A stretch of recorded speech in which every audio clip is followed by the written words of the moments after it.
Look up at the night sky. For thousands of years, the stars were completely silent. They belonged to ancient poets, to brave ocean navigators, and to timeless human myths. Then, on a crisp October evening in the year 1957, the sky started to speak. It did not use human words. It used a simple electronic pulse. Beep, beep, beep. Before that exact moment, humanity was firmly stuck to the ground. After that moment, the entire world looked up in absolute wonder. For millions of people, in absolute terror. Welcome to the true story of the space race. This is a story of incredible human courage, fierce scientific rivalry, and dark political fear. As we explore this dramatic history together, we will also strengthen your English language skills. We will uncover the powerful vocabulary that defined a completely new era of human history. Listen closely to how we describe the rising tension, the massive machines, and the men and women who risked everything to reach the stars. To truly understand the shock of this moment, we must travel to a top-secret military location in the Soviet Union. The year is 1957. The Cold War is freezing the globe. In historical English, a Cold War means a state of intense political hostility between countries fought with threats, spies, and propaganda, rather than open warfare. The United States and the Soviet Union are locked in a bitter struggle for total global dominance. Deep in the remote, dusty steppes of Kazakhstan, at a heavily guarded facility now known as Baikonur, a brilliant engineer named Sergei Korolev is rushing against time. For years, his true identity is a strict state secret. He is simply known to the world as the chief designer. Korolev is not actually trying to build a spaceship, at least not at first. He's tasked with building an intercontinental ballistic missile. This is a crucial phrase to remember. Intercontinental means crossing over continents. Ballistic refers to a heavy projectile moving under the force of gravity. He's building a weapon meant to carry destruction across the ocean. But Korolev has a very different dream in his heart. He realizes a simple truth. If a rocket is powerful enough to carry a heavy weapon across a vast ocean, it is also powerful enough to push an object out of the atmosphere entirely. This brings us to a strange, almost accidental twist in history. The Soviet military leadership does not care deeply about exploring space. They want a reliable weapon to threaten their enemies.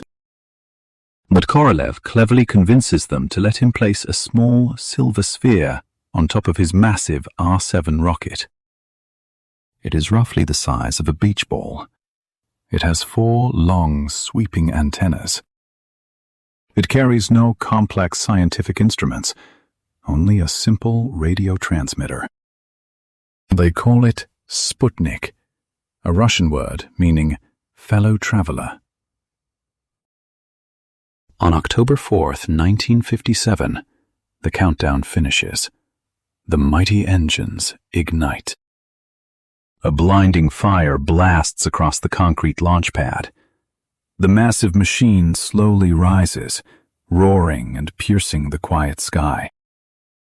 It accelerates rapidly, tearing through the thin, invisible layers of the upper atmosphere, until it reaches a tremendous speed, where it no longer falls back down to Earth. It is now safely in orbit. In English, an orbit is the curved path of a celestial object or spacecraft around a star, planet, or moon. This is a core word for our historical story. keep it in your mind. The little silver ball is in orbit. Down on Earth, amateur radio operators in America are turning the dials on their heavy wooden radios. Suddenly, through the static, they hear the alien sound. Beep, beep, beep. The news spreads across the globe like a terrifying wildfire. Sputnik becomes the most famous word in the world overnight. But why did a simple, harmless metal ball cause so much extreme fear? Let us look closely at the reaction. Notice the English word reaction. It means a response to an action or an event. The American public reaction is immediate. Absolute panic.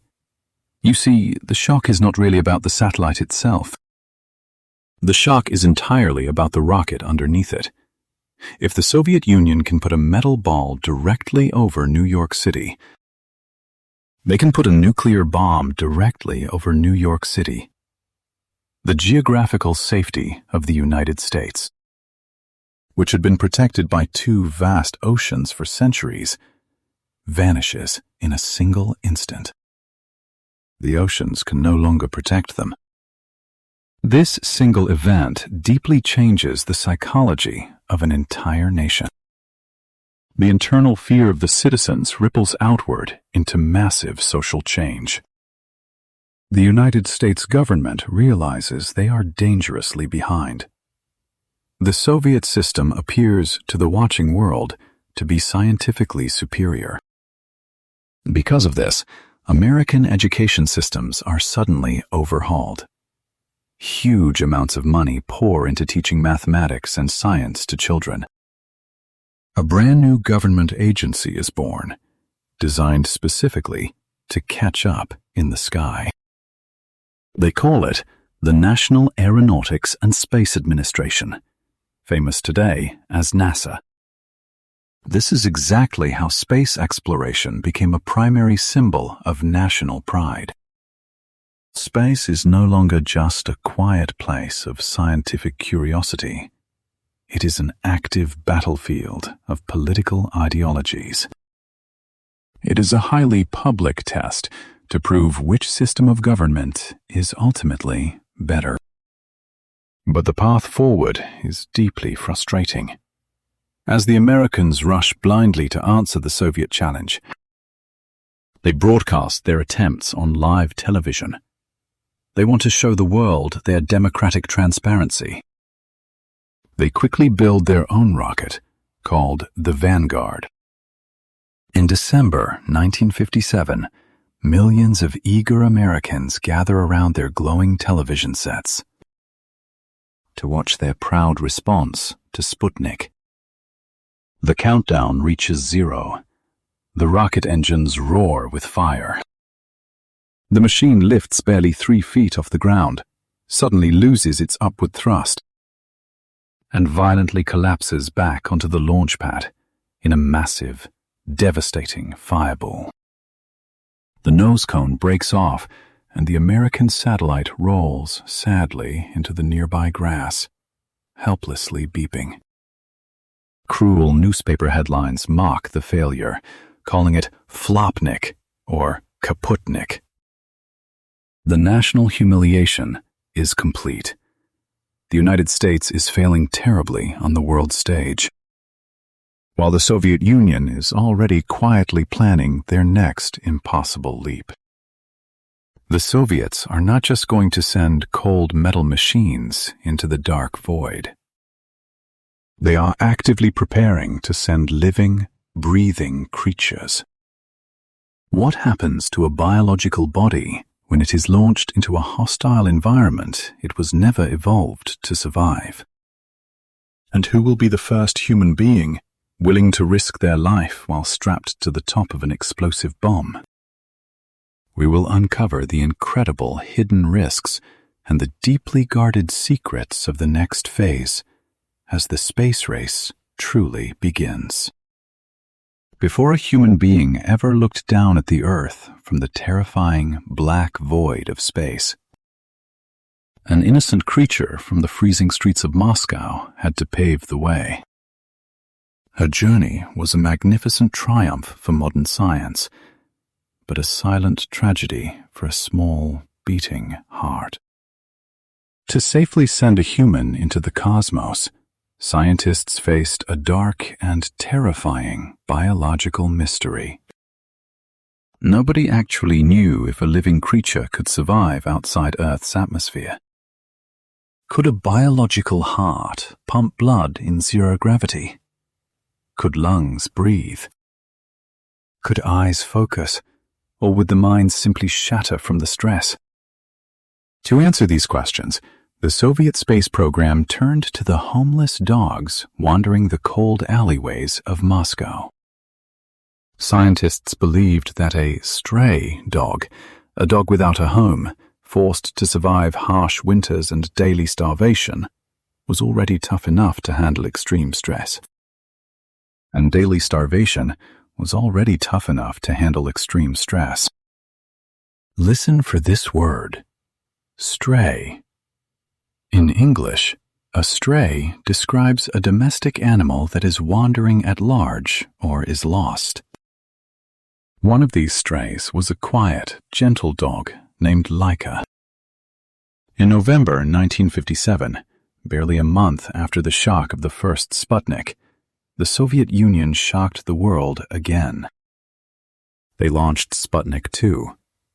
This time, inside the nose of the massive rocket, sat little Laika. She was strapped into a tiny, pressurized capsule.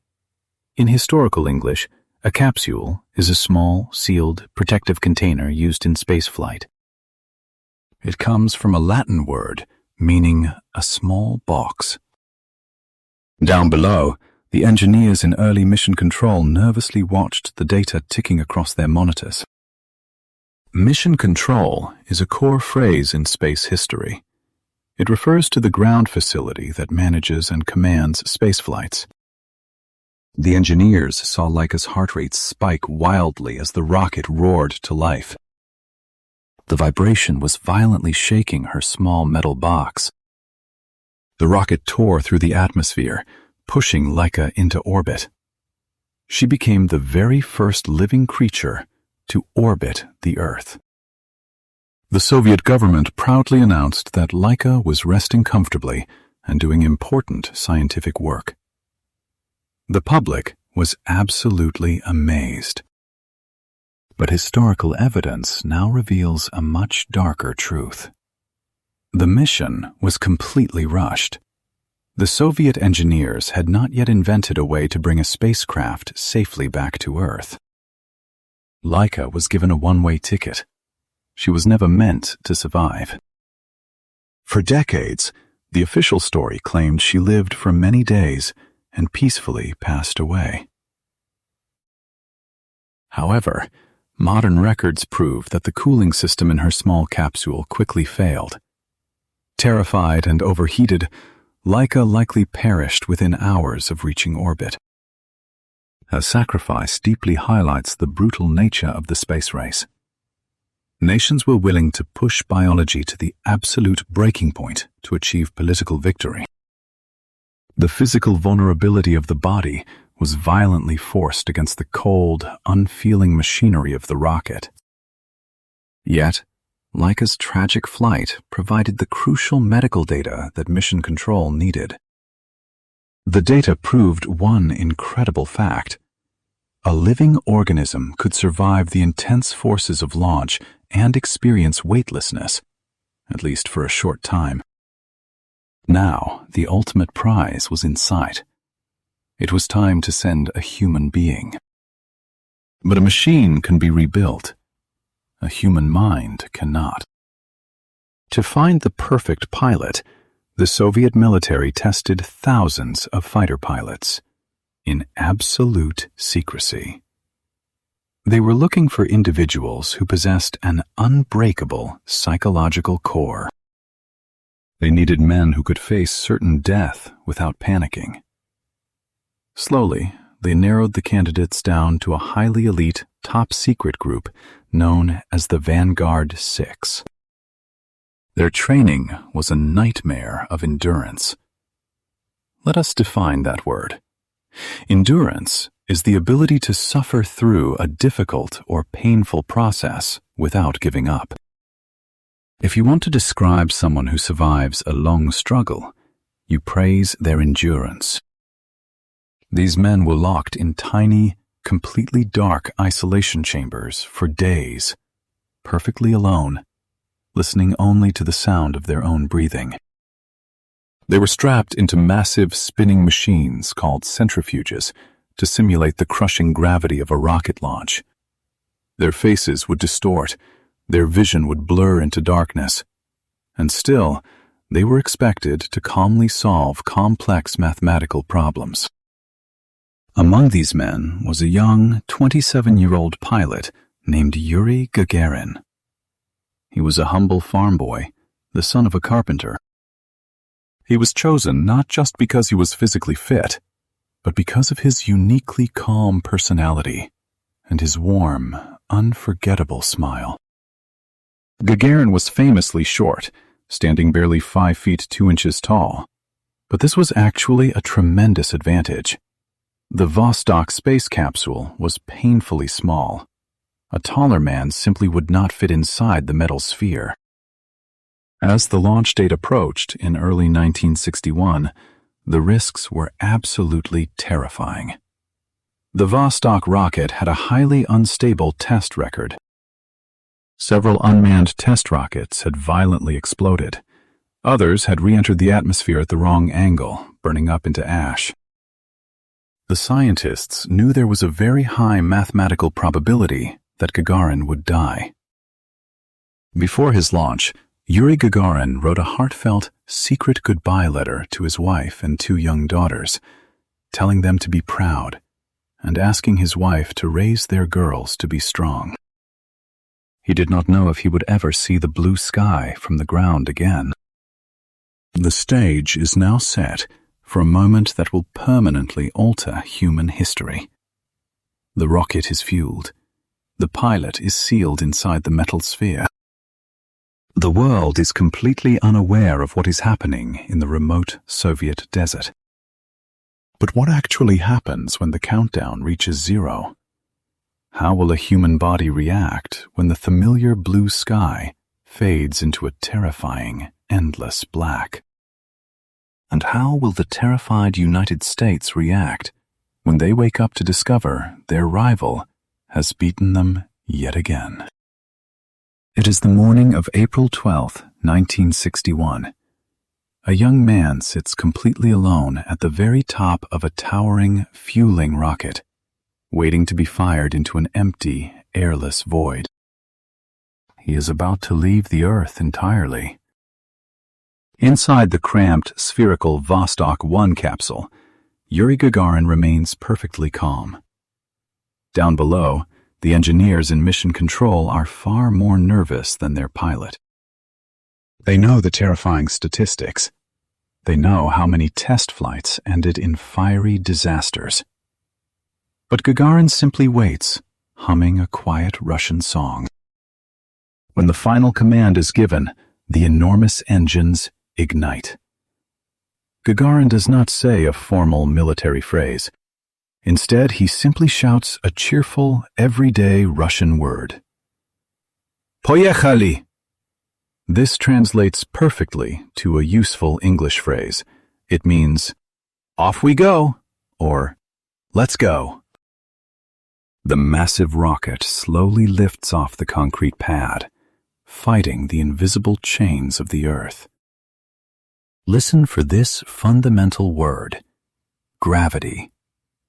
In English, gravity is the invisible force that attracts a body toward the center of the Earth, or toward any other physical body having mass. To go to space, humanity had to build a machine powerful enough to defeat gravity. As the rocket accelerates, the physical pressure on Gagarin's body becomes immense. He is pushed deep into his seat.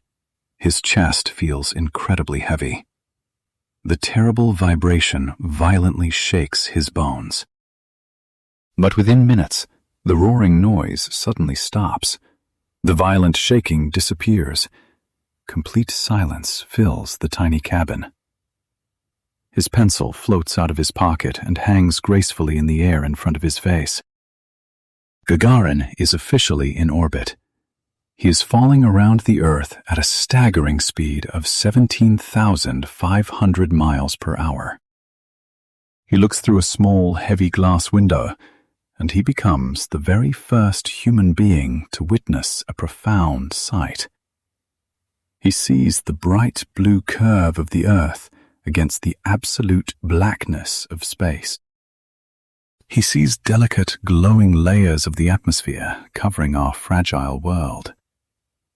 This moment is a perfect example of someone stepping into the unknown. In historical English, we often use the word pioneer for this. A pioneer is a person who is among the first to explore or settle a new country or area. Gagarin was the ultimate pioneer of the stars. But surviving the launch is only half the battle. Coming home is a terrifying plunge through fire. After completing a single orbit around the planet, a journey lasting exactly 108 minutes, Vostok 1 begins its descent. The capsule hits the thick layers of the upper atmosphere. The extreme friction generates thousands of degrees of heat. Outside the window, Gagarin sees bright orange flames violently licking the glass. The heat shield slowly burns away, exactly as it was designed to do, protecting the fragile human inside. However, there is a massive, highly guarded secret about this mission. For decades, the Soviet Union claimed that Gagarin landed inside his capsule. But historical evidence later revealed a much more dangerous truth. The Vostok capsule was too heavy, and its parachutes were too small to ensure a survivable crash landing. The impact with the ground would have severely injured or killed the pilot. So, at 23,000 feet above the ground, explosive bolts fire. Notice the English word eject. To eject means to force or throw something out, typically in a violent or sudden way. Gagarin has to eject from his falling spacecraft. He is thrown violently into the freezing air. His own parachute opens, and he drifts slowly down toward the quiet Russian countryside, completely separate from his heavy metal ship. He lands safely in a simple, muddy potato field. A local farmer and her young daughter see a strange man wearing a bright orange spacesuit and a large white helmet falling from the sky. They are absolutely terrified. Gagarin slowly walks toward them, raises his hands, and speaks in Russian. He tells them not to be afraid, that he is a Soviet citizen, and that he has just returned from space. He politely asks if he can use a telephone. The biological body has successfully survived the mechanical terror. A human has conquered space. The Soviet Union throws a massive, triumphant parade. Gagarin becomes a global hero overnight. The Soviet leaders proudly point to the sky and claim absolute technological superiority. The world is watching, and the message is clear. The Soviet system is winning the future. But across the ocean, in Washington, D.C., the mood is dark and desperate. The newly elected American president, John F. Kennedy, is furious. The United States has lost the race again. They are losing the ideological war. To the watching world, the democratic system looks slow, weak, and outdated. Kennedy realizes that playing catch-up is no longer enough. The United States needs to change the rules of the entire game. They cannot just launch a man into orbit. they have to aim for a target so incredibly distant, so completely impossible, that the Soviets cannot quickly follow them. Where will the Americans point their rockets next, and what desperate promises will be made? To the public, to justify the massive cost of this new dream. How do you win a race when you are already miles behind? You do not simply run faster. Instead, you boldly move the finish line. It is the spring of 1961. The United States is reeling from the heavy psychological blow of Yuri Gagarin's triumphant flight. The American public feels deeply vulnerable. President John F. Kennedy knows he desperately needs a massive, undeniable victory. He urgently consults with his vice president and top scientific advisors. They reach a stark conclusion. Beating the Soviets in low Earth orbit is completely impossible right now. The Soviet Union already possesses vastly superior, much larger machines. But the moon? The moon is a completely different story. It is roughly 240,000 miles away. It is so incredibly distant, and the journey is so mathematically complex that both rival nations would essentially have to start from zero. On May 25, 1961, President Kennedy stands before a tense, silent United States Congress. He clears his throat and commits the nation to an absolute, staggering goal: landing a man on the moon and returning him safely to the Earth before the decade is out. Later, standing under the hot Texas sun at Rice University in 1962, he delivers one of the most famous and inspiring speeches in the modern English language. He tells the massive crowd, "We choose to go to the moon in this decade," and do the other things, not because they are easy, but because they are hard. Listen carefully to this powerful descriptive word, unprecedented. In historical English, unprecedented means completely new, never having happened or existed before. Kennedy's challenge was entirely unprecedented. There were no materials strong enough to shield a man from solar radiation. There were no computers small enough to fit inside a flying ship. He was asking an entire country to literally invent the future on a strict, unbreakable deadline. Another important historical term to remember here is audacity. Audacity is a willingness to take bold, sometimes shocking risks. The audacity of Kennedy's public promise stunned the global community. Scientists did not even know how to keep a human alive in the weightlessness of space for a full week. Yet the president had just promised a round trip to another world to protect a fragile, biological human body in the lethal, freezing vacuum of deep space. The external society on Earth had to completely transform. The new Apollo program quickly became a massive societal engine. More than 400,000 people were directly employed to achieve this single goal. The scale of the effort was staggering.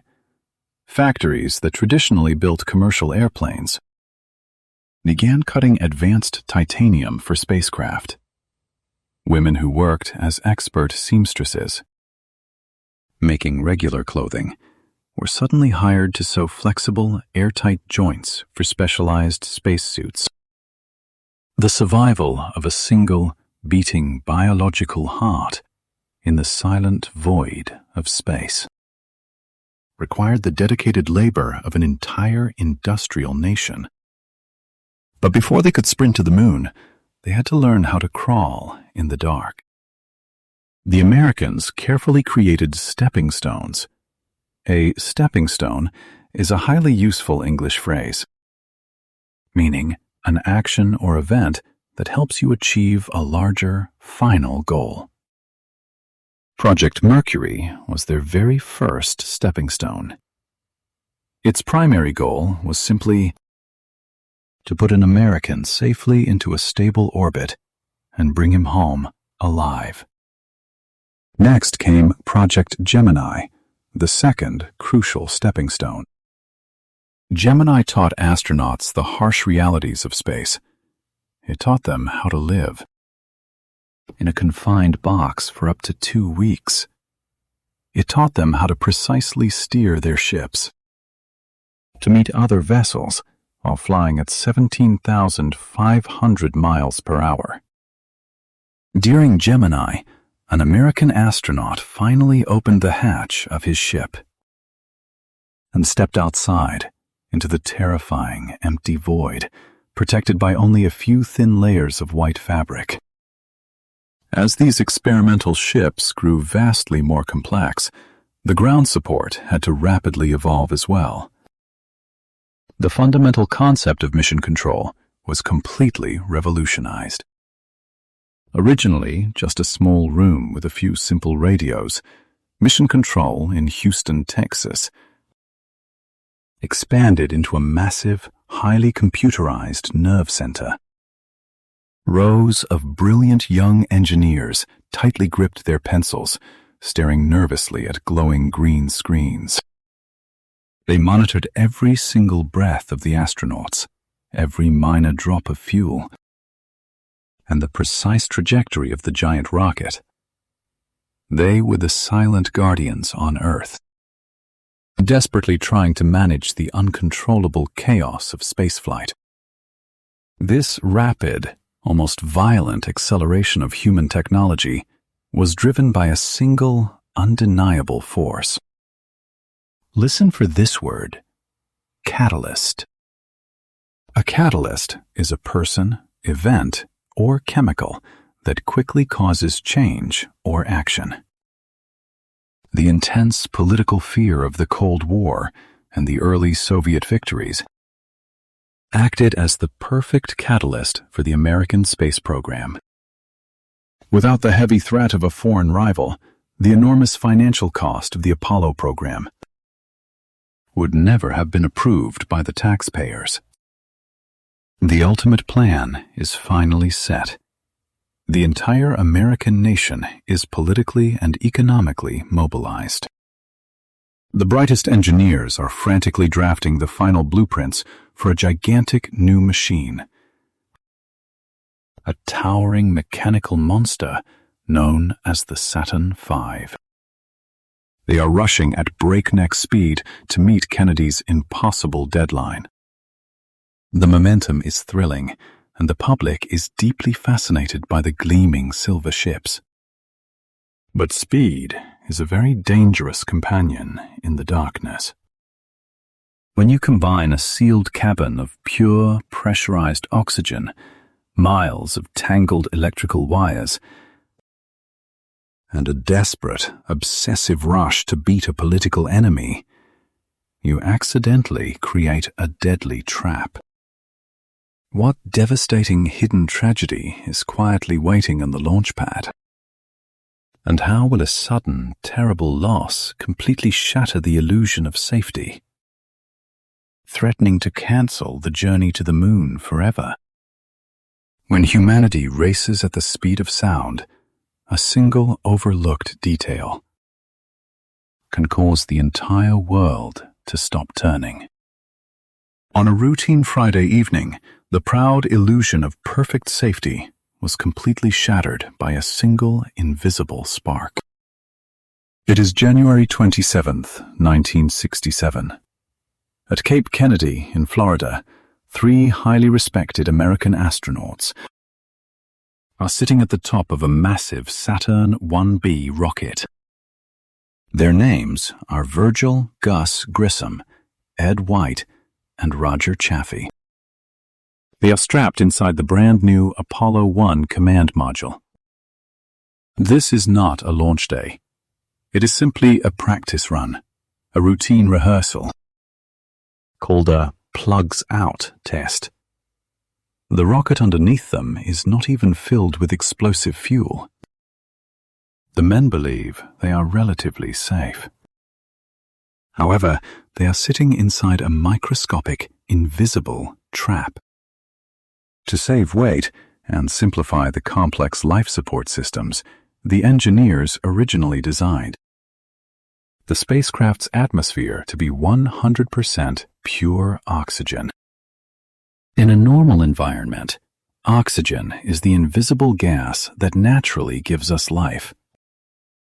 But when pure oxygen is tightly pressurized inside a sealed metal container, it becomes dangerously unstable.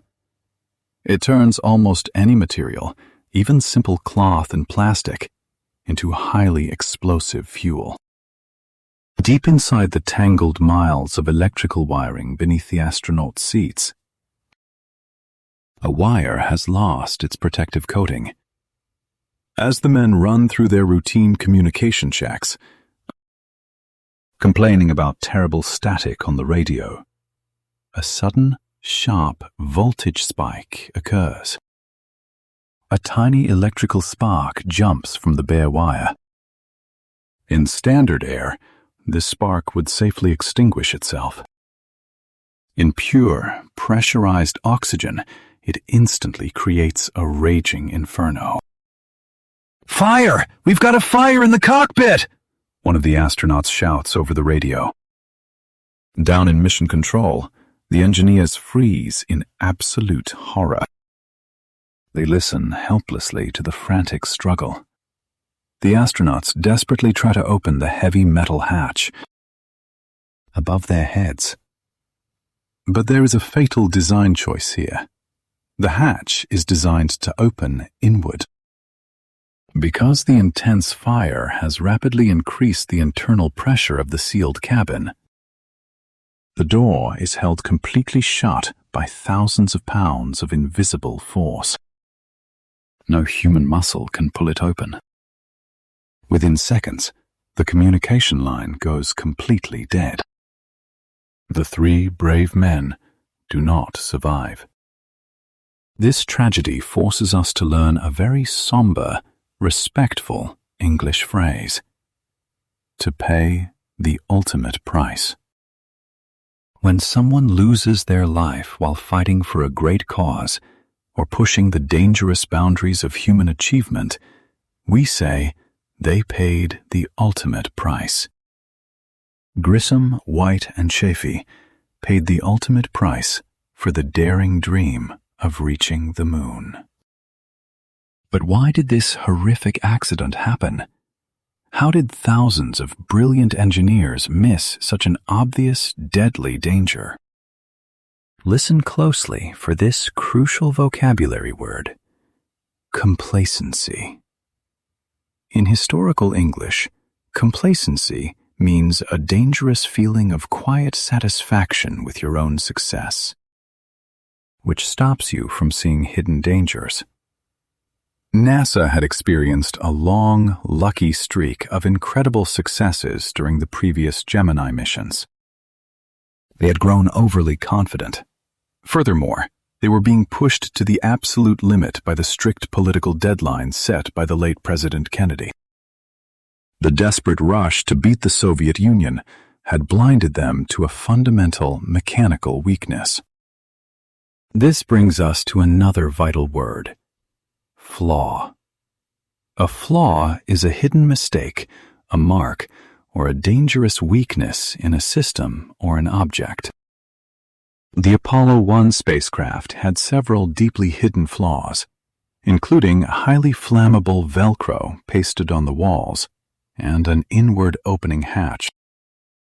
The biological tragedy inside that tiny, burning cabin sent a massive shockwave through the external society of the American space program. The entire race to the moon came to a violent, crashing halt. For 18 agonizing months, no American flew in space. The government launched a massive, deeply painful investigation. Engineers had to look inward and completely tear apart their beloved machine. They replaced the pure oxygen atmosphere with a safer mixture of oxygen and nitrogen for the launch phase. They redesigned the heavy hatch so it could be easily pushed outward, opening in less than 5 seconds. The loss of Apollo 1 was a devastating setback. A setback is an event that delays your progress or reverses your forward momentum. But in history, a serious setback often forces necessary evolution. The engineers rebuilt the Apollo spacecraft to be vastly stronger and infinitely safer. They realized that the unfeeling laws of physics do not care about political deadlines or national pride. However, the political clock is still ticking loudly. It is now the middle of 1968. The end of the decade is rushing closer and closer. NASA has successfully tested the newly redesigned Apollo capsule in low Earth orbit, but they are still far from ready to attempt an actual landing on the lunar surface. Then, the American Central Intelligence Agency makes a terrifying discovery. Highly classified spy satellites flying high over the Soviet Union capture grainy black and white photographs of a secret desert facility. Sitting perfectly still on a launch pad is a towering, monstrous new machine. It is the N-1 rocket, the Soviet Union's highly guarded weapon to conquer the moon. Intelligence reports loudly suggest the Soviets are rapidly preparing to send a single man in a capsule to fly around the moon before the end of the year. The Americans are gripped by a sudden, freezing panic. If the Soviets circle the moon first, the massive sacrifice of Apollo 1 might feel completely empty. The United States must make a desperate, incredibly risky gamble to steal the momentum back. What terrifying, untested mission will NASA propose to beat the Soviets? And how will 3 men survive being strapped to the largest, most explosive machine ever successfully built by human hands? How do you win a race when your opponent is secretly building a monster in the desert? You take the biggest, most dangerous gamble in human history. It is the tense summer of 1968. The American Space Agency, NASA, is secretly panicking. They have received highly reliable intelligence from military spy satellites. The Soviet Union is rushing desperately to send a cosmonaut around the moon before the end of the year. The original American plan was safe and methodical. Slowly test their lunar equipment in low Earth orbit. But their specialized lunar landing ship is deeply behind schedule. It has critical manufacturing delays. If they patiently wait for the landing ship to be finished, they will likely lose the race. So, a brilliant and daring NASA manager named George Low proposes a shocking, almost unbelievable change of plans. Do not wait for the landing ship. Take the main command capsule, put 3 men inside. Strap them to the very top of the gigantic, largely untested Saturn V rocket, and shoot them straight at the moon. Listen closely to this highly useful English word: gamble. A gamble is a risky action or decision taken with the hope of achieving a major reward or advantage. In conversational English, you might hear someone say, "It was a huge gamble, but it paid off." This new mission, designated Apollo 8, was the ultimate historical gamble. The Saturn V rocket was a towering mechanical beast. It stood 363 feet tall and was filled with millions of pounds of highly explosive fuel. More terrifyingly, it had never actually carried human beings before. In a previous uncrewed test flight, the massive rocket had vibrated so violently that engines completely shut down and protective panels literally fell off. Now, they were going to put 3 brave fathers, Frank Borman, James Lovell, and William Anders, on top of it. In the freezing December of 1968, the astronauts climb into their seats. The long, tense countdown reaches 0. The massive rocket engines ignite. The physical Earth literally shakes for miles in every direction. The noise is so incredibly loud that it actually registers on distant earthquake sensors. The astronauts are violently pushed back deep into their seats by the heavy G-forces. The massive rocket tears through the bright blue sky, permanently leaving Earth's familiar gravity behind. They are successfully on their way. But crossing the vast, dark ocean of space is a terrifying journey. The engineers on the ground have perfectly calculated their trajectory. Please remember this important scientific word, trajectory.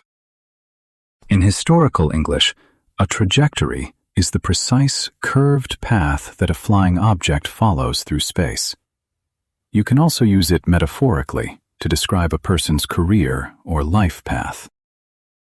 Their trajectory toward the moon must be mathematically flawless. If they miss the moon by even a small fraction of a degree, they will fly blindly into the deep, endless solar system and likely never return.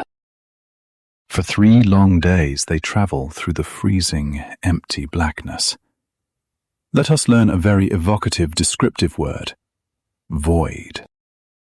A void is a completely empty space, often associated with a feeling of profound emptiness or isolation.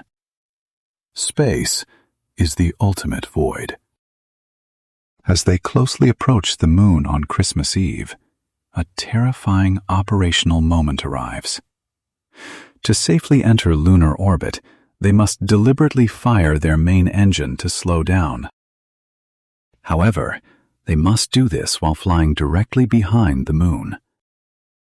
Because the massive physical body of the moon naturally blocks all radio waves, they will lose all communication with mission control on Earth. For 45 agonizing minutes, the entire world waits in absolute, heavy silence. Will the engine fail? Will they crash into the jagged alien mountains? Suddenly, breaking through the heavy static on the radio, Mission Control hears a calm, steady American voice. They have successfully captured the moon's gravity. They are the very first human beings to orbit another celestial body. As they look out of their small, thick glass windows, the biological reality of the men finally meets the cold, dead surface of the moon. They vividly describe it over the radio as a vast, lonely, forbidding place, resembling dirty grey beach sand. Then, something completely unexpected and profoundly beautiful happens. As the spacecraft slowly rotates, astronaut William Anders looks out the side window. Rising slowly over the dead grey lunar horizon is a breathtaking sight. It is a bright, fragile, colorful sphere of swirling blue oceans and white clouds. It is the Earth. Anders frantically grabs a color camera and captures a single image that will forever change human history. It becomes famously known as the Earthrise photograph. When you want to describe a deeply emotional moment like this, use the English word awe. The astronauts look at their distant home planet with pure awe. They suddenly realize that every living human being, every historical war, every tragic tear, and every fierce political ideology is completely contained on that tiny, floating blue marble. The immense, bitter political rivalry of the Cold War suddenly looks very small and meaningless from 250,000 miles away. This incredible mission is a monumental milestone. A milestone is a significant event in the progress of a society. Apollo 8 is a major historical milestone because it decisively proves humans can travel to the moon and safely return. The biological human body can physically survive the deep radiation of space for a week. The mechanical capsule can withstand the fiery, blistering heat of re-entering the Earth's atmosphere. The Americans have successfully stolen the momentum of the space race. The Soviet Union struggles with catastrophic failures. They quietly cancel their manned orbital lunar mission. The United States has decisively won this vital stepping stone. But safely circling a dangerous mountain is very different from successfully climbing to the very top.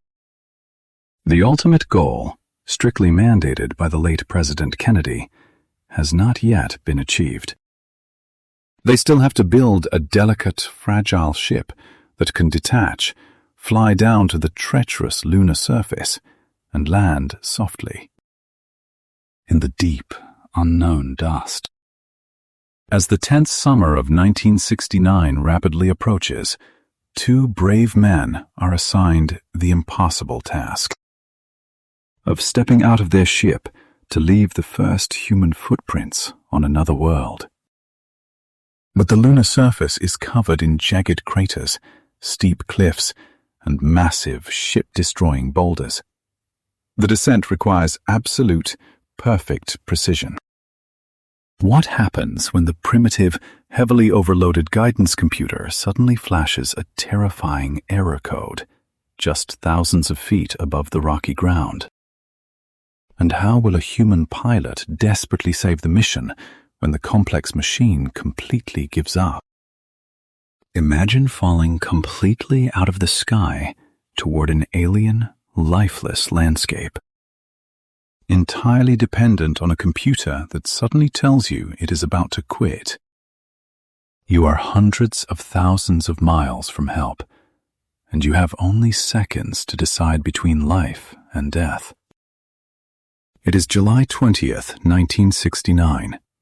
The Apollo 11 lunar module, a strange, fragile, spider-like ship named the Eagle, has successfully separated from the main command module in lunar orbit. Inside this cramped, windowless metal box stand two men, Neil Armstrong and Buzz Aldrin. They are beginning their final drop toward the Sea of Tranquility, a vast, flat plain on the moon. But as they rapidly drop toward the rocky, gray surface, the absolute silence of space is violently shattered by a harsh, glaring yellow light on their instrument panel. Listen for this specific technical word: descent. A descent is the act of moving downward, dropping from a higher place to a lower place. The Eagle is in its final, critical descent, but suddenly, the primitive guidance computer flashes a terrifying, unknown number: 1202. Armstrong calls down to Earth, his voice remarkably calm and flat despite his racing heart. Give us a reading on the 1202 program alarm. In historical English, an alarm is an anxious awareness of danger, or a sudden warning sound. Back on Earth, inside the tense, smoke-filled room of Mission Control in Houston, Texas, brilliant young engineers stare nervously at their flickering telemetry screens. They have to make a life-or-death choice. In less than 15 seconds, do they cancel the mission? This brings us to a crucial aviation phrase: to abort. To abort means to strictly stop a process or a mission before it is finished because of a sudden fault or grave danger. If mission control says, abort, Armstrong must instantly fire his emergency rocket engine and flee back to the safety of orbit. He will lose the moon forever. A young 26-year-old computer expert named Steve Bales quickly realizes what the mysterious 1202 code actually means. The computer is simply overloaded. When a system or a person is overloaded, they are given too much information. The primitive landing radar is accidentally sending too much useless data, but the computer is cleverly programmed to drop unimportant tasks and keep the main engine firing. Bales shouts into his headset, "We'll go on that alarm!" They will not abort. They will bravely keep falling. But the biological stress is far from over. Because the computer was momentarily distracted by the alarm, it has steered the fragile Eagle toward a massive, dangerous crater the size of a football field. The dark area is filled with giant, vehicle-destroying boulders. If the ship lands on a boulder, it will tip over, and the men will never be able to launch back home. They will die on the moon. Armstrong looks out his small, triangular window. He realizes the cold machine cannot save them. He must take over. Here is a wonderful English idiom: to take the wheel. Historically, it meant taking physical control of a ship's wooden steering wheel. But today, it means taking manual control of any difficult, stressful situation. Armstrong takes the wheel.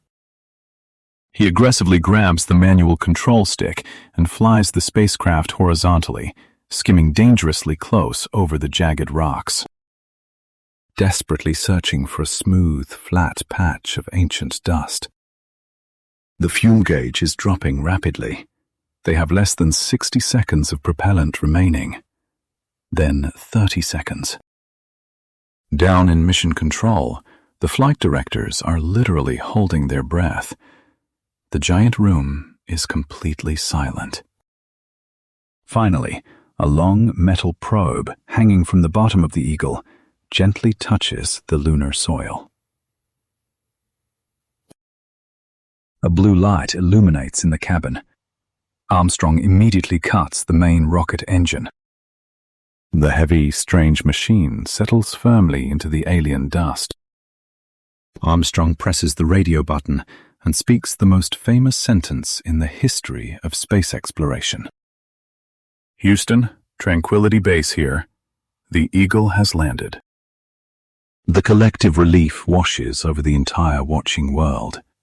From the busy streets of Tokyo to the crowded living rooms in London, people stop everything to listen.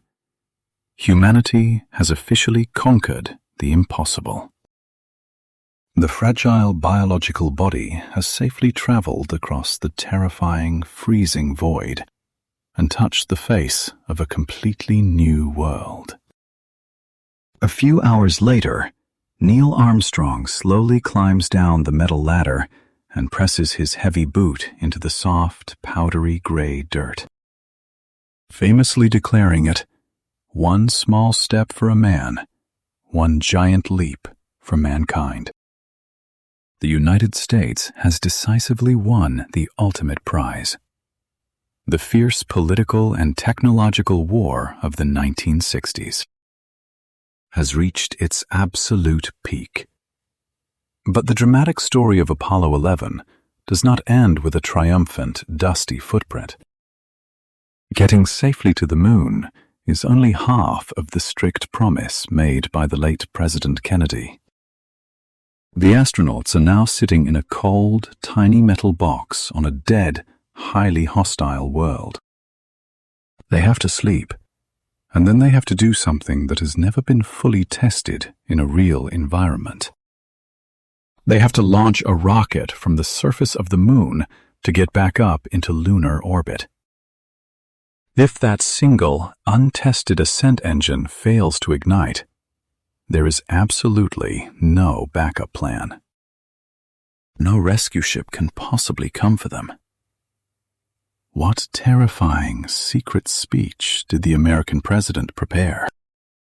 Just in case the men were left behind to slowly die. And how will the deeply defeated Soviet Union react to this crushing, highly public American victory? Imagine knowing that if your engine fails to start, you will not just be stuck on the side of a cold, empty road. You will be completely alone, permanently trapped, 250,000 miles from the nearest human being. It is late July 1969. Neil Armstrong and Buzz Aldrin have successfully completed their historic, dusty walk on the lunar surface. The adrenaline of the monumental achievement is slowly fading, replaced by absolute, crushing exhaustion. The biological body urgently needs rest. They climb back into the tiny, cramped metal box of the Eagle landing ship. They shut the hatch and attempt to sleep. But the cabin is freezing cold. The cooling pumps are painfully loud. The air smells strangely sharp, like spent gunpowder, due to the sticky lunar dust covering their suits. Above all the physical discomfort, a dark, heavy psychological fear hangs in the air. To return to Earth, they must rely on a single, untested ascent engine to blast them off the moon. Listen closely for this important descriptive word: stranded. In English, to be stranded means to be left completely alone, in a helpless position, without any physical way to leave. If the single engine fails to ignite, the two men will be permanently stranded on the lunar surface. There is no secondary engine. There is no rescue ship waiting on a launch pad back home.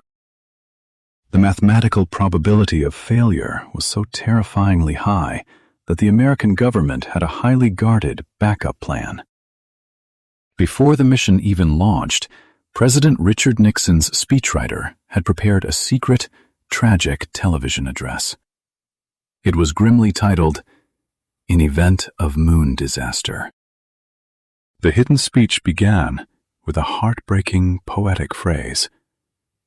"Fate has ordained that the men who went to the moon to explore in peace will stay on the moon to rest in peace." This hidden speech introduces an essential piece of historical vocabulary. Listen for the word contingency. A contingency is a careful backup plan made for a future emergency that might happen, but hopefully will not. Every great military or scientific mission requires a solid contingency plan. The American government was quietly preparing the external society for the devastating loss of their heroes. Then, a sudden accidental twist almost makes that tragic speech a reality. As Buzz Aldrin is carefully moving his tired body inside the tiny, crowded cabin, his bulky life support backpack accidentally strikes a panel on the wall. He hears a sharp, terrifying snap. He looks down in pure horror. Lying on the dirty floor of the spaceship is the small, black tip of a circuit breaker switch. It is physically broken off. This is not just any switch. It is the exact switch required to send electrical power to the main ascent engine. Without that specific piece of plastic, the engine will absolutely not fire. They are essentially trapped. How do you fix a highly advanced, $1 million spaceship while sitting on a dead planet? You do not use a complex computer. You use something wonderfully simple. Aldrin desperately searches the cabin. He needs to push the tiny metal contacts inside the broken switch, but he cannot use his finger or a metal tool because it will cause a deadly electrical spark. He reaches into his shoulder pocket and pulls out a standard, plastic, felt-tipped pen. He carefully inserts the plastic pen into the broken hole and pushes the internal mechanism. In historical English, we describe this specific type of cleverness with a powerful word: ingenuity. Ingenuity is the clever, original, and inventive thinking needed to solve a sudden, highly difficult problem. With pure human ingenuity, the electrical circuit is safely closed. The two men hold their breath. The engine violently roars to life, successfully blasting the upper half of the small ship directly off the alien dust and back into the black sky. They soon rendezvous with their lonely pilot, Michael Collins, who has been orbiting in the command module, waiting for their triumphant return. Together, they begin the long, peaceful fall back to Earth. When their capsule finally splashes down in the warm waters of the Pacific Ocean, humanity erupts in massive, unprecedented celebration. But the biological fear immediately returns. As soon as the men are pulled from the water, they are forced to wear heavy biological isolation garments. They are locked tightly inside a shiny metal trailer for 3 full weeks. The scientific community is deeply terrified that the astronauts might have accidentally brought back alien, microscopic pathogens from the moon. The Earth's external society must rigorously protect its biology from the unknown elements of space. Meanwhile, across the globe, how does the deeply defeated Soviet Union react to this crushing, highly public American victory?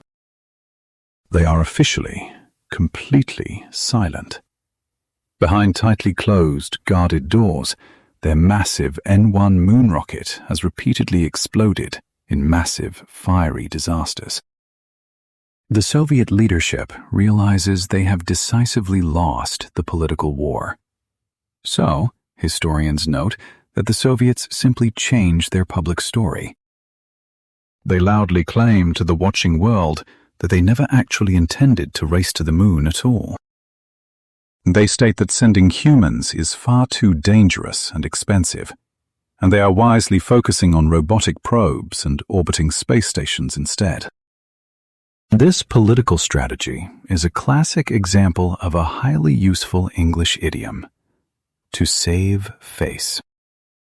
If you take action to avoid public humiliation or a severe loss of respect, you are trying to save face. The Soviet Union desperately needed to save face after losing the greatest technological race in modern human history. The grand, impossible finish line set by John F. Kennedy has finally been crossed. The United States has proven its absolute technological dominance. The emotional wave of awe and triumph washes over the globe. But a very dangerous psychological shift is about to happen in America. What happens to a massive, highly expensive societal engine when the primary enemy is suddenly defeated? The American public, once deeply obsessed with rockets, quickly loses interest. They stop looking up at the sky. Sending men to the moon suddenly feels routine, predictable, and almost boring. This is the most dangerous trap in the history of exploration. Space is never routine. The unfeeling laws of physics do not care about your past victories. What happens when this new, quiet complacency meets a catastrophic, explosive flaw deep in the icy, unforgiving darkness of space? And how will 3 men desperately survive when their beautiful ship literally blows apart halfway to the moon? How quickly does the impossible become completely boring? For the American public, The awe of walking on the moon faded into background television noise in less than 12 short months. It is April 1970. The United States has successfully landed on the moon twice. The third mission, Apollo 13, is roughly 200,000 miles away from Earth. The three astronauts inside, Jim Lovell, Jack Swigert, and Fred Hayes, are hosting a live television broadcast from space. They are cheerfully showing the camera how they live and work in zero gravity. But down on Earth, almost nobody is watching. The major television networks have decided the broadcast is too dull to show. The public has accepted space travel as a perfectly safe, everyday event. Listen carefully to this English adjective: routine. If an action is routine, it means it is performed as part of a regular procedure, lacking any special excitement or danger. The public mistakenly believes flying a giant rocket to the moon is now simply a routine operation. But space is never routine. The unfeeling laws of physics are silently waiting for a single mistake. At exactly 55 hours and 54 minutes into the flight, Mission Control in Houston asks astronaut Jack Swigert to perform a very standard housekeeping task. They ask him to flip a switch to stir the cryogenic oxygen tanks. Swigert flips the switch. Deep inside the service module, a violently damaged wire creates a tiny, invisible spark inside a tank filled with highly pressurized, super-cold liquid oxygen. Bang! A massive, terrifying vibration violently shakes the entire spacecraft. Warning lights instantly illuminate across the entire control panel. The main computer suddenly restarts. Down on Earth, the telemetry screens in Mission Control drop out, turning into chaotic static. Astronaut Jack Swigert gets on the radio and speaks a sentence that will forever define human survival. He says, "Okay, Houston, we've had a problem here." Notice the precise grammar of this famous phrase. Popular movies often change it to, "We have a problem," but the historical transcript records, "We've had a problem." This uses the present perfect tense, signaling a sudden past event that has an immediate, terrifying impact on the present moment. Commander Jim Lovell looks out the small side window. To his absolute horror, he sees a white, glowing cloud of gas forcefully venting out of the side of their ship into the black void. It is their oxygen. The ship is bleeding to death. Without oxygen, the fuel cells cannot generate electricity. Without electricity, the main command module will completely die within hours. The mission to land on the moon is instantly canceled. A new, desperate mission begins, keeping 3 biological bodies alive in a freezing, dead machine. Here we must learn an essential English noun. Lifeboat. A lifeboat is a small, specially equipped boat carried on a larger ship, used strictly for emergency escape. The astronauts have a lifeboat attached to their dying ship. It is the lunar module, the fragile, spider-like craft designed to land on the moon. It has its own independent batteries and oxygen supply. Mission Control urgently orders the 3 men to abandon the dying command module and float through the tunnel into the cramped lunar module. They must power down their main ship to save its tiny backup batteries for the final re-entry to Earth. If they do not save that power, they will never be able to open their parachutes. But there is a massive biological crisis rapidly building inside the tiny lifeboat. The lunar module was perfectly designed to keep 2 men alive for 2 days. It is now forced to keep 3 men alive for 4 days. The primary danger is not running out of oxygen. The primary danger is their own breathing. Every time the men exhale, they release carbon dioxide. If the carbon dioxide gas builds up inside the sealed cabin, it will slowly, quietly poison them. The lunar module has small, round chemical filters to clean the air, but they are rapidly running out.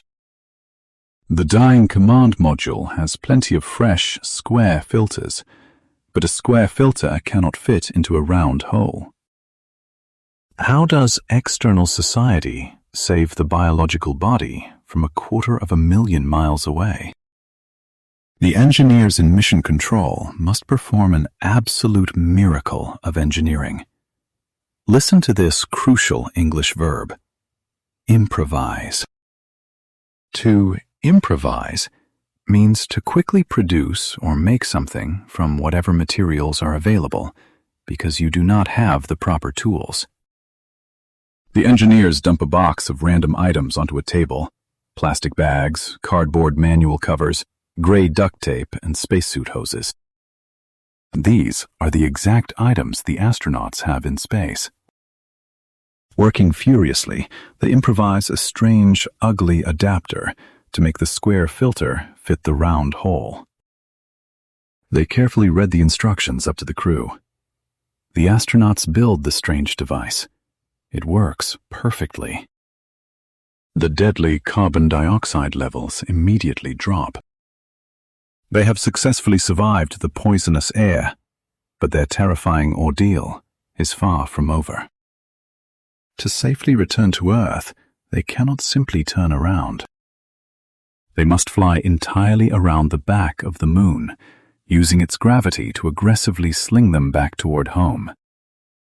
They must enter a highly precise trajectory without going into orbit, but their main computer is completely turned off to save precious power.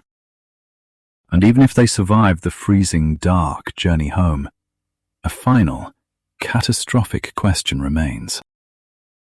The massive explosion blew off an entire side of their spacecraft. What if the violent blast deeply cracked the delicate heat shield on the bottom of their command module? If that vital shield is broken, they will instantly burn into ash the moment they hit the Earth's atmosphere. Will the broken ship survive the violent fire of re-entry? Or will the silent, waiting ocean claim them forever? Imagine falling toward the Earth at 24,000 miles per hour, locked inside a freezing, battered metal cone. Completely unsure if the bottom of your ship is about to melt into liquid fire. It is April 17th, 1970. The 3 exhausted astronauts of Apollo 13 are finally approaching home. They have survived freezing temperatures, dehydration, and poisonous carbon dioxide. Now they must abandon their faithful lunar module lifeboat. They climb back into the dark, freezing command module named Odyssey. They power up the small backup batteries. Before they hit the Earth's atmosphere, they finally release the damaged service module. As it floats away, the men look out the window and gasp. They can clearly see that an entire side of the spacecraft is violently blown out. The explosive damage is far worse than anyone had imagined. The brutal, unfeeling vacuum of space had nearly swallowed them. Now comes the ultimate test of their biological survival. They must re-enter the atmosphere. During normal re-entry, the extreme heat creates a shield of ionized gas around the spacecraft. This gas completely blocks all radio signals. Listen for this vital descriptive word: blackout. In historical English, a blackout means a temporary loss of electrical power, or in this case, a complete loss of communication. A normal re-entry blackout lasts about 3 minutes. The Odyssey hits the upper atmosphere. The radio goes completely dead. Down in mission control, the engineers hold their breath, staring at silent screens. The room is heavy with dread. 3 minutes pass. There is only terrifying static. 4 minutes pass. Still nothing. Have they burned up? Did the cracked heat shield fail? At 4 minutes and 30 seconds, the radio operator calls out, his voice trembling slightly. Odyssey, Houston standing by. Silence. Finally, after almost 6 agonizing minutes, a calm, tired voice breaks through the static. Okay, Joe. At that exact moment, television cameras on a rescue ship capture a glorious sight. 3 massive, beautiful orange and white parachutes blossom against the blue sky. The crippled ship gently splashes down into the warm Pacific Ocean. The men are safe. Human ingenuity has officially defeated the cold, deadly machine. Mission control erupts into tears and deafening cheers. It is famously remembered as NASA's most successful failure. But this terrifying ordeal fundamentally changes the public's perception of space. The space race was born in pure political fear with Sputnik, and it peaked with the awe of Apollo 11. However, by the early 1970s, the intense motivation is fading. Let us learn the word rivalry. A rivalry is a state of fierce, ongoing competition between 2 groups or nations. The intense rivalry between the United States and the Soviet Union is financially exhausting both countries. The American politicians look at the massive billions of dollars being spent and decide the race is over. In December 1972, the final Apollo mission leaves the moon. No human being has returned to the lunar surface since. If the race to the moon ended so abruptly, what was the actual point of all that danger, panic, and sacrifice? Why did exploration become such a vital symbol of national pride, only to be abandoned? To answer this, we must look at how the bitter enemies finally made peace in the sky. In July 1975, an unprecedented event occurs. An American Apollo spacecraft and a Soviet Soyuz spacecraft deliberately fly toward each other in Earth orbit. Instead of fighting, they gently connect their ships together. The heavy metal hatches open. An American commander, Tom Stafford, and a Soviet commander, Alexei Leonov, float toward each other and warmly shake hands. This brings us to a beautiful, essential English word: cooperation. Cooperation is the act of working together toward the same end, rather than competing. The Cold War enemies proved that the freezing void of space does not require human conflict. The bitter rivalry was slowly replaced by international cooperation, eventually leading to the massive International Space Station we have today. But the true legacy of the space race is not just found in museums. It is found right inside your pocket. We must learn the word infrastructure. Infrastructure is the basic physical and organizational structures needed for a modern society to function, like roads and power grids.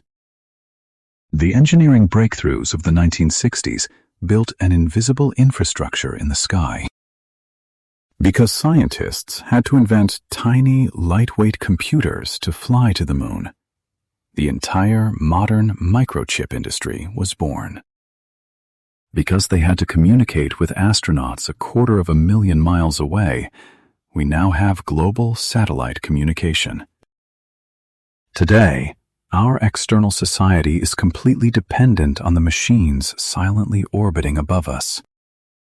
We have a massive network of Global Positioning System, or GPS, satellites. These machines constantly beam precise timing signals down to Earth, allowing your mobile phone to instantly know exactly where you are standing. We have advanced weather forecasting satellites that watch massive hurricanes forming over the oceans, saving thousands of human lives by warning cities to evacuate. The terrifying military rockets that were originally designed to carry nuclear weapons across the world are now peacefully carrying television signals, internet data, and scientific telescopes into orbit.